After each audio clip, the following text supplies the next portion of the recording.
Once, many years ago, there was a great king who ruled his kingdom with grace and with wisdom and compassion, and his reign was defined by many years of peace and prosperity for his subjects. But after he had ruled for decades and decades and decades, it became clear that he was approaching the end of his days. And of course, everyone in the kingdom began to wonder who would be their next ruler. Would it be one of the king's sons? Would it be his closest advisor? Or would it be his strongest general? And to prevent a war from breaking out over the question of succession, the king named his successor in a letter which was to be opened only on the day of his death. And when that day finally arrived, the kingdom mourned its wise and compassionate leader, but then they very quickly turned their eyes to that letter.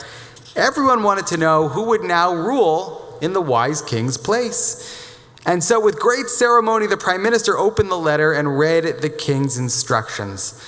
And whom had the king chosen as his successor? Not one of his children, not his most trusted advisor, not even his strongest general. To succeed him on the throne, the king had chosen his jester. And everyone in the kingdom thought that this really must be some kind of joke. How could a jester possibly become king? But those were the king's unequivocally clear instructions. And so the jester was brought before the royal court. His three-cone cap was replaced with the crown, and he was seated upon the throne.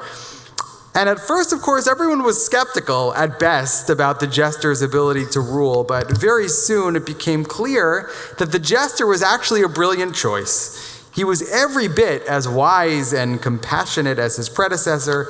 He listened to all who came before him with nothing but the utmost patience and respect, and he used his powers only to bring peace and prosperity to the kingdom.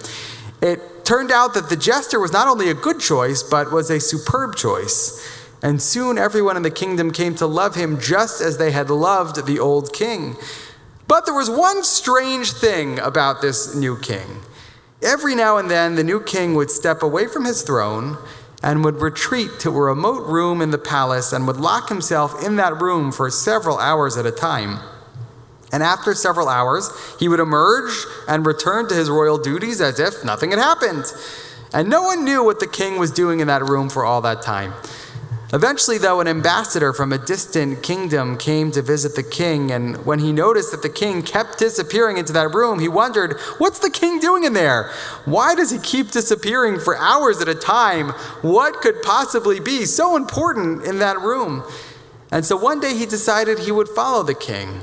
And when the king closed the door to that room, the ambassador crouched down and he peered through the keyhole, and that is when he learned the king's great secret. In the privacy of that room, the king took off his crown and he put on his old three-cone cap, and he would dance all around the room and he would make funny faces and sing silly songs. And then he would stand before a mirror and say to himself, "Never forget who you are. You may be the king now, but at your core, you're still just a jester. You are no better than anyone else in this kingdom." And that is precisely what made him such a great king.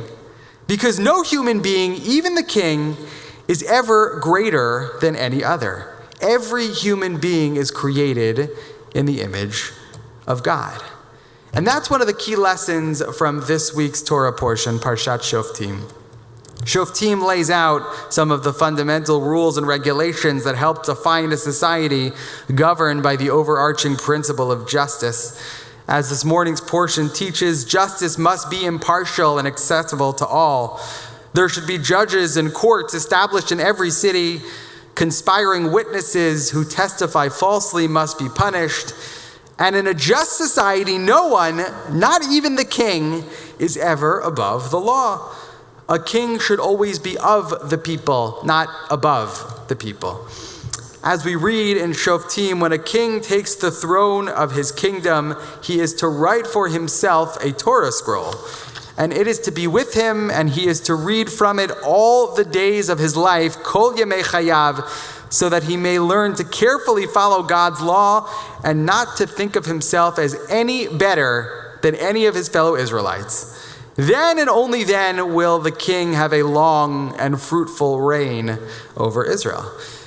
And the rabbis of the Talmud ask, what does it mean exactly that the king must have the Torah with him, kol yemei chayav, all the days of his life?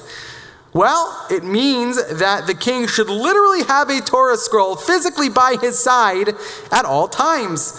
When he goes out to war, he brings it with him. When he comes in from war, he brings it with him. When he sits in judgment in court, the Torah is there with him.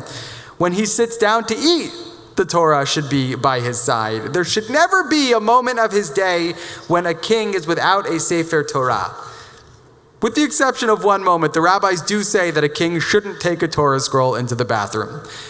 And the great 4th century Babylonian sage Abaye teaches that a king is obligated to write not only one, but 2 Sifrei Torah, 2 Torah scrolls throughout his life. If every Israelite has an obligation to write 1 Sefer Torah, as we are commanded to do at the end of the book of Deuteronomy, then a king should write 2 Sifrei Torah, one that travels with him wherever he goes, and one that he keeps at home in his royal treasury.